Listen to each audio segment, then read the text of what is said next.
This is Metro Week. Our top story, higher education budget cuts. We ask the University of Arizona's president how the institution will prioritize with less money. Plus, our Journalists Roundtable analyzes the week's news.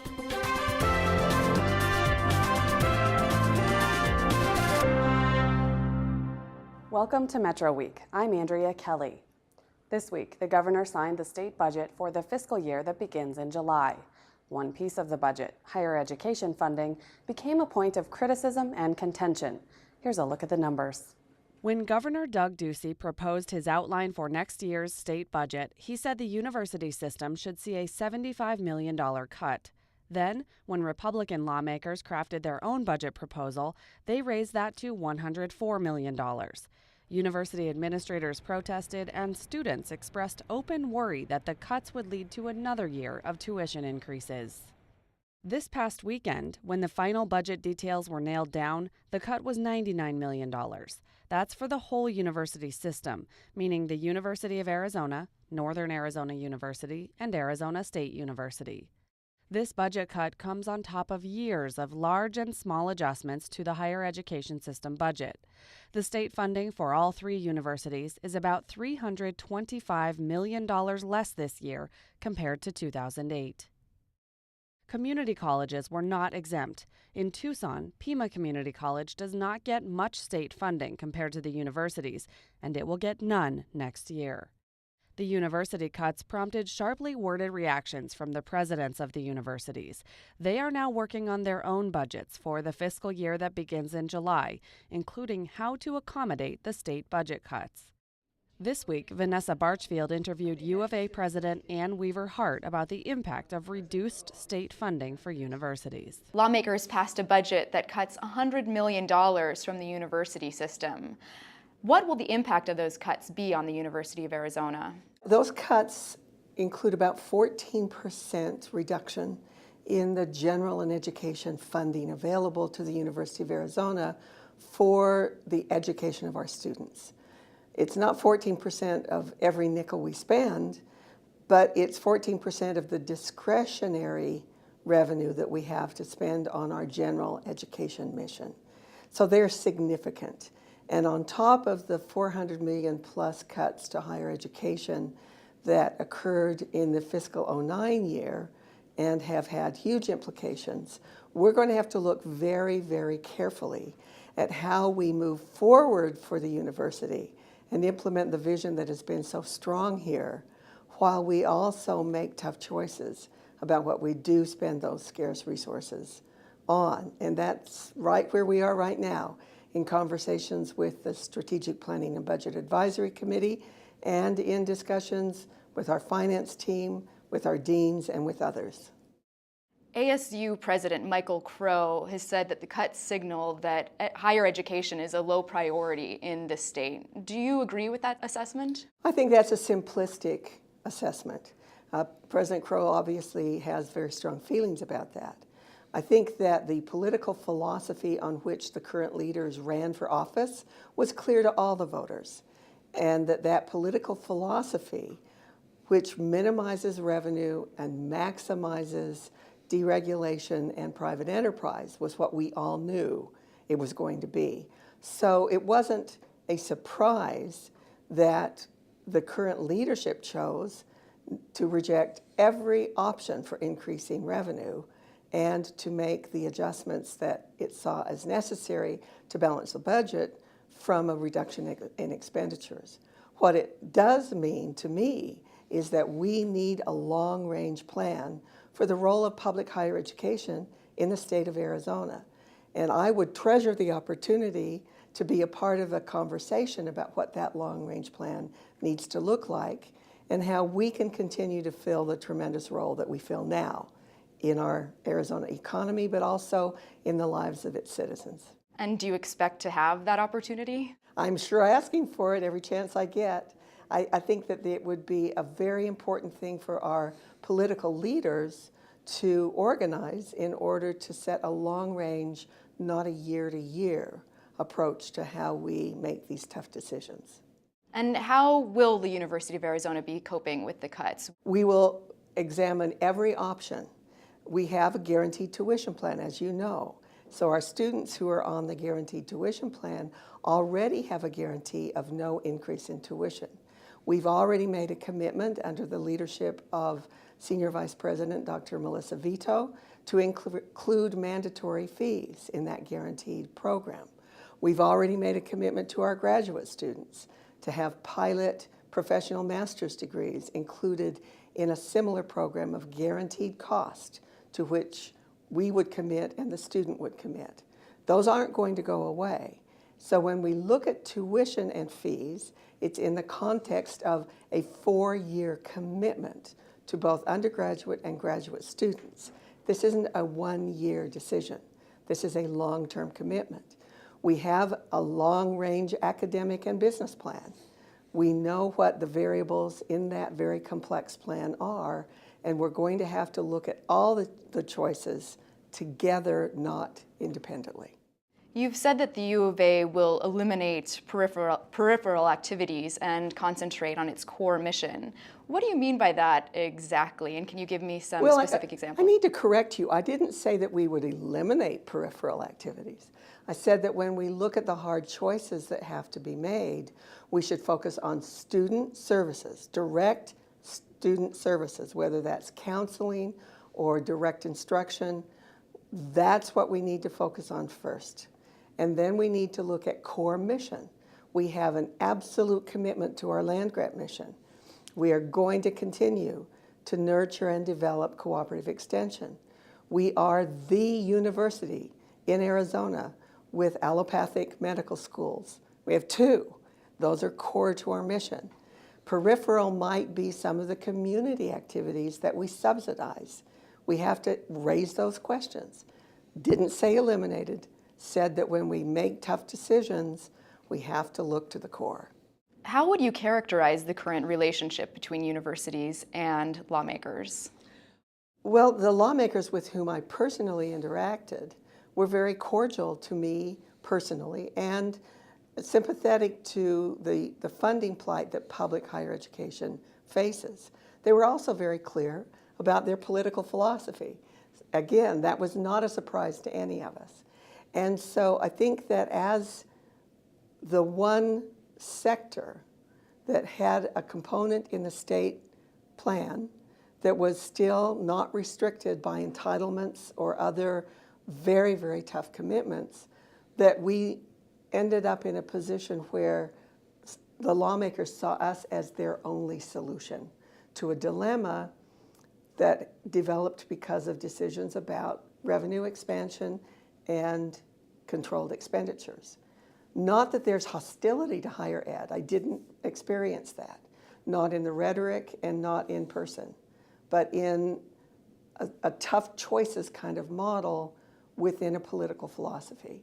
And that's why I think that with a careful plan and a dialogue free of the immediacy of a budget, we'll be able to build a future where one can have a political philosophy, a conservative political philosophy, and still find room for public higher education in the future of our state. Adjunct and non-tenure track instructors participated in a recent nationwide walkout to protest pay and the terms of their contracts.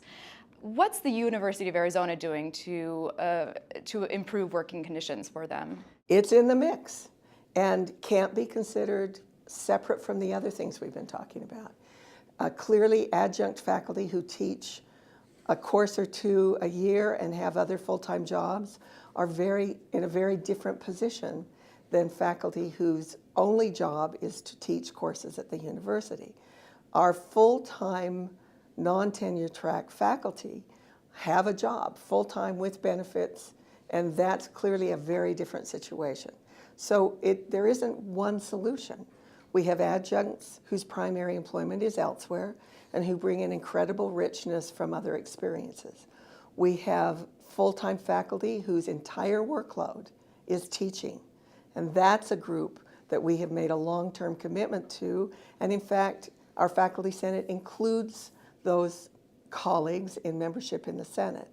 That's very different than short-timers who are teaching a handful of course-by-course commitments and who may be doing this in transition from one job to another, or because that's the option that's available to them right now. So there is no one answer, and the role of everyone who works at the university is up for grabs now. Now the demonstration was a national organization, and our teams joined in that discussion. It's on the table, and it's a part of the values that our community will need to confront. A number of the protesters complained that their salaries have stagnated while those of top administrators at the university have increased over the past few years. How do you respond to that complaint? Well, personally, my salary is significantly less than it used to be, and I made the decision to come to the University of Arizona because I have such excitement about the future of this great institution.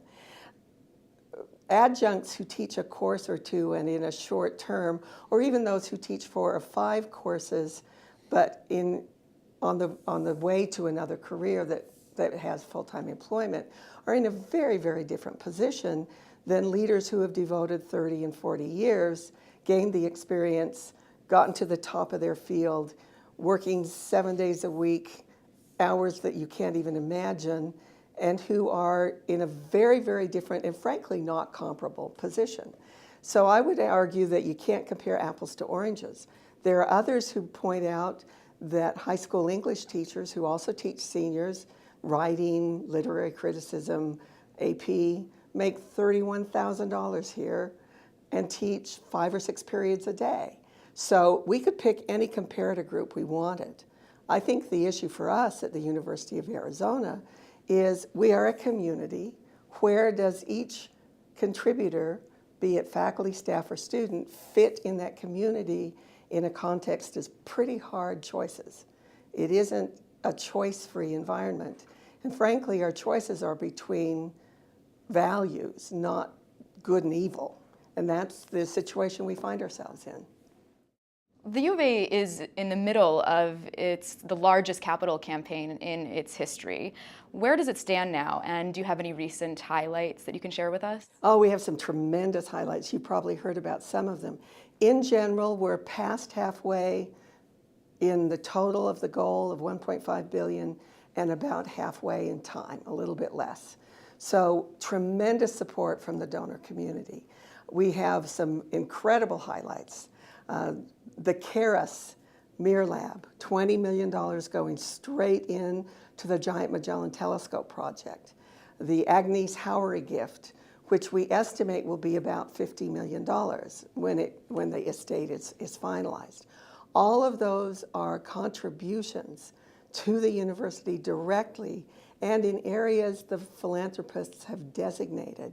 They're quality additive that make the university even better at what we do. And thankfully, we also have tremendous support from philanthropists who make it possible for us to continue with world-class athletics in an environment where we are one of the few in the entire nation that actually have an athletics department that pretty much pays for itself while having many, many more sports than the few who generate revenue. So philanthropy plays an incredibly important part in our future and will play an increasingly large part in our ability to add that quality added component that isn't covered in our general and education activities. Do you expect that the university will have to rely increasingly on philanthropy as state funding drops? I think that's pretty obvious to all of us in the public sector. And philanthropists are stepping up and understanding that the state doesn't pay the whole bill, and it certainly doesn't pay the bill for world-renowned programs that go outside that core activity. And what will you do when you reach a limit to that philanthropic giving level? That's a milestone along the way. We continue to raise money for the University of Arizona. It's not a limit, it's a goal. And once achieved, we also hope to be able to increase our annual fundraising on a permanent basis. We're looking at $200 million a year eventually, and maybe more, because that's part of our future. It's a part of partnering, which is a key aspect of our academic plan and strategy. When you partner with someone, then you bring their values and skills to the table along with yours. You don't just dictate and take their resources. Hi, I'm Lorraine Rivera. Next on Arizona Week, some of the world's best authors in Southern Arizona. The moment I realized that there was a person hiding behind the words, I wanted to be the person putting the words on the pages. Now our Journalist Roundtable. Joining me in the studio this week is my colleague Vanessa Barchfield of Arizona Public Media, Thelma Grimes of Tucson Local Media, and Astrid Galvan of the Associated Press. Thank you all for coming in. Vanessa, let's stay on the topic of higher education funding for a little bit longer. The takeaway from your interview with U of A President Ann Weaver Hart seemed to be that, I think the question people have is, where are the cuts going to be coming from once the U of A starts grappling with that budget cut? Do we have an answer? I think it's kind of clear from the interview there aren't any specific details yet. The university's in the process with grappling with the budget cut, figuring out how to allocate it. What's clear, though, is I believe there will be a tuition hike next year. Of course, Dr. Hart talked about the guaranteed tuition plan. That, however, only applies to the class, the incoming freshman class that started this past year. Next year's class will also have a guaranteed tuition plan, but it'll be an increase over this academic school year. We'll also see cuts in other areas. So it sounds like, I guess we should point out that the budget, actually the fiscal year for the budget starts July 1st. So the U of A has from now until June 30th to figure out where those cuts are coming from. Exactly. It was from in the interview, what I took from it, she seemed not as angry as I expected. She seemed like, well, this is what we expected and this is what we were told. Were you surprised by that? No, I mean, I've been talking with her over the past few months, and yeah, there was a sort of sense of inevitability that I think was recognized across ABOR, the Arizona Board of Regents, and in Dr. Hart's office. The ASU President Michael Crow was a bit, as addressed in the interview, he was more pointed in his criticism of the legislature. Right, he just seemed a lot more angry than she came across to me. Yeah, so. Exactly. So she was expecting the cuts. She mentions the political reality of the legislature. What's been the reaction outside of her office? What are other people saying? Disappointment and frustration, I think, all across the board. I haven't talked to anyone that necessarily thinks these cuts are a good development for our state. I'll give you one example of a student reaction. A group of graduate and undergraduate students attended a town hall meeting at the School of Social and Behavioral Sciences earlier this week. They were protesting the cuts in general, and also asking for three demands be met, or requests, I guess. One of them was that they want the cuts that are kind of inevitable for the School of Social and Behavioral Sciences. They want those cuts to come from administrative salaries, not from teaching salaries.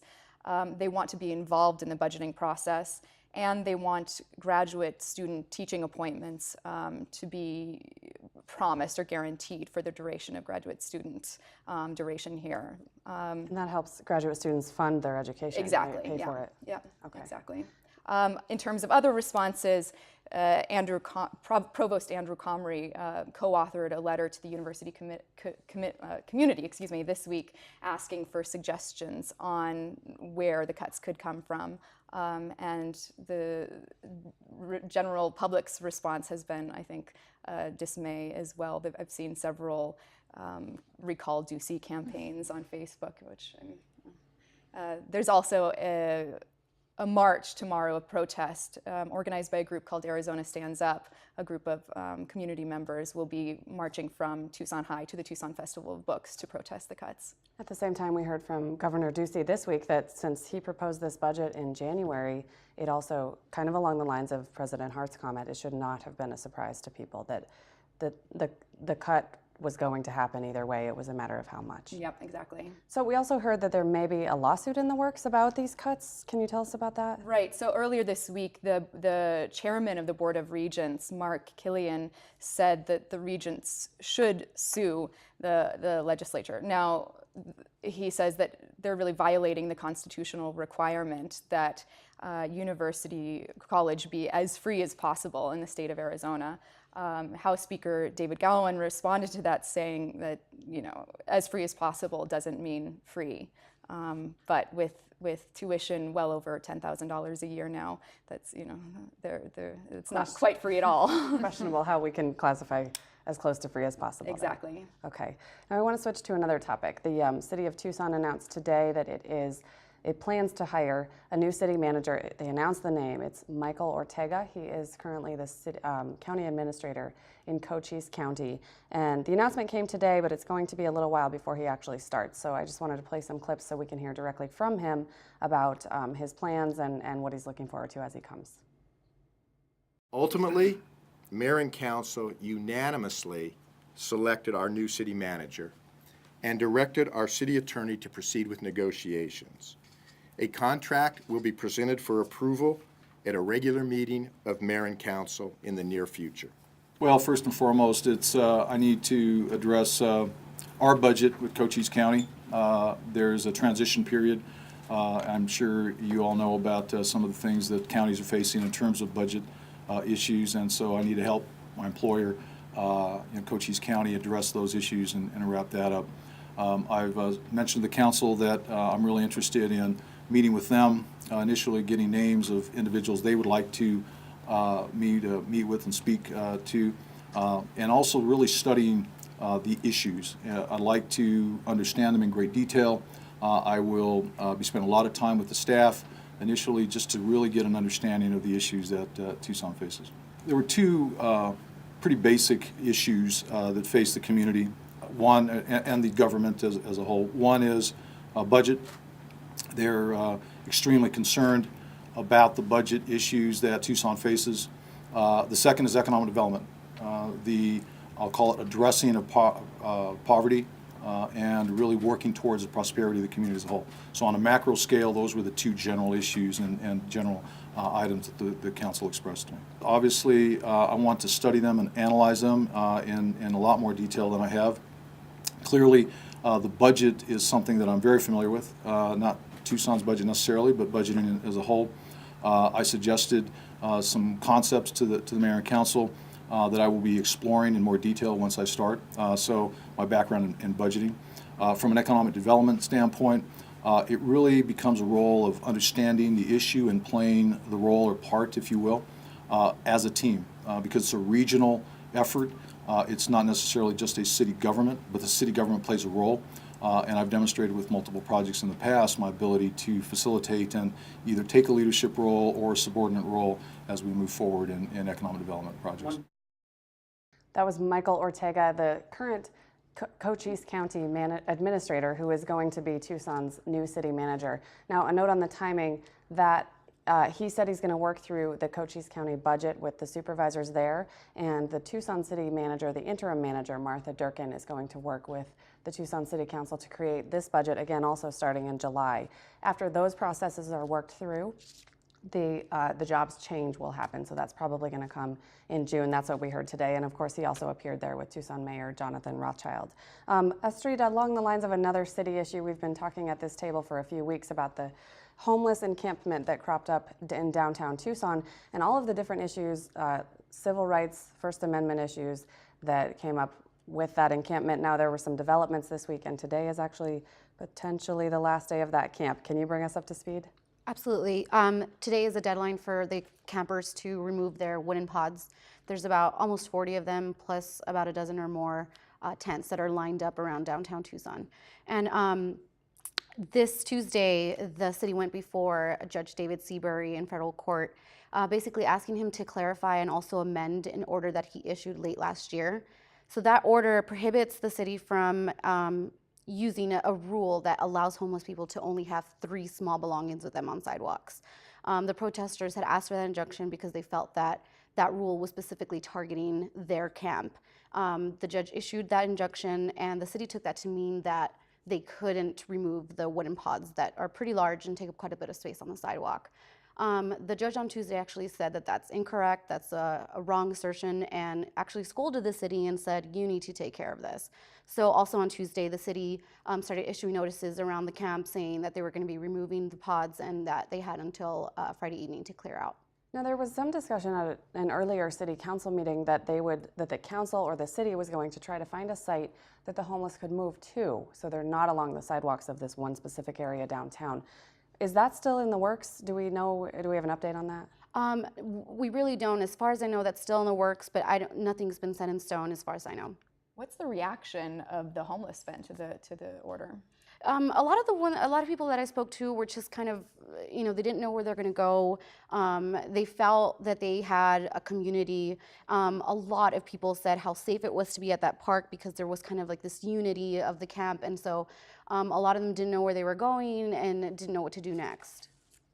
That's kind of my question. 6 o'clock today, they're supposed to be vacating that area, and you say a lot of them don't know where to go. Have they said any ideas if the town hasn't even given them the ideas? Yeah, and actually when I went a couple hours ago, there were actually more social services providers on site than actual campers there. And so the city, county, and other nonprofit agencies have been going to help these people out. I saw one man who wanted to keep his pod, but they were going to take him to a shelter, so they were trying to figure out how he could keep his pod while also going to a shelter. And another woman was going to be picked up by a mental health agency, but she had her bags and her dog. And so I think people have kind of scattered, but I also heard that there's a small group of protesters who are going to a different campsite, just not really sure about the details for that. So after today, should this long-standing issue die down, or is it going to continue? That's a great question. I think The that's crystal ball. Yeah, I think that's up to the Exactly. protesters and how much they want Right. to push it. But I think for the city, it's a victory to be, to get them out of that downtown view. And as I said, there were a lot of public health issues with it and concerns about safety. And so it just depends on, where the protesters go with this. There were concerns about human and animal waste, and also the pods that you're referring to were also sometimes called dream pods. They were big boxes, wooden boxes that people were actually sleeping in and using as shelter, as an alternative to, say, a tent or no shelter at all. Right. Yeah. So Vanessa, one other topic in higher education cropped up this week, and that is that PIMA Community College found out it is no longer on probation with the Higher Learning Commission. What does that mean? So after almost 2 years of being on probation, they've been sort of downgraded. Now they're just on notice. That means that they, of course, keep their accreditation, and they basically have to just, over the next year and a half, have to demonstrate the stability of the reforms that they've implemented. They need to show that they're implementing their strategic plan, for example, just to name a few, that they have had some stability in leadership, for example. Summer of 2016, they'll submit a report to the Higher Learning Commission. All right, now we've talked a lot about Tucson issues, and I want to turn to Thelma and talk a little more about Oro Valley. We've had you discuss the situation there with some unrest or political dissatisfaction with the town's decision to buy the El Conquistador Country Club. Right. And this is another long-standing issue in this area. In December, the town voted to buy the El Conquistador golf course for $1 million. Citizens were upset with the 4-3 vote, the majority 4 that voted in favor of it. They tried a referendum, a technicality threw that out, and an appeals court ruled this week that the town acted appropriately by throwing out the referendum. Now the next step that the citizens have decided to take is a recall of all 4. And that's moving forward at this point. That is underway. You got to get about 2,500 votes to recall the mayor. You've got to get 2,100 signatures, to recall the other 3 council members, and they have 120 days. So that's in progress. It's in progress. Sun City's opened their facilities to the community effort. And remind us who the recall is targeted at. It's Mayor Satish Hiremath, and then council members Joe Hornet, Vice Mayor Lou Waters, and then Councilwoman Mary Snyder. Do you have any idea if they have a good chance of actually getting all the signatures? I think because the referendum had more than 3,000 signatures, they have an excellent shot of just going back to these 3,000 and getting them. And based on the early Facebook posts, that kind of thing, it sounds like they're well on their way. All right, before we go today, we want to note the passing of Tucsonan Bill Badger. He was one of 19 people who were shot January 8th, 2011 in Tucson. 6 people died that day, and despite being wounded, Badger helped subdue the gunman, likely saving others' lives. He was 78 years old when he died Wednesday. Thank you all for coming in. That's our show for today.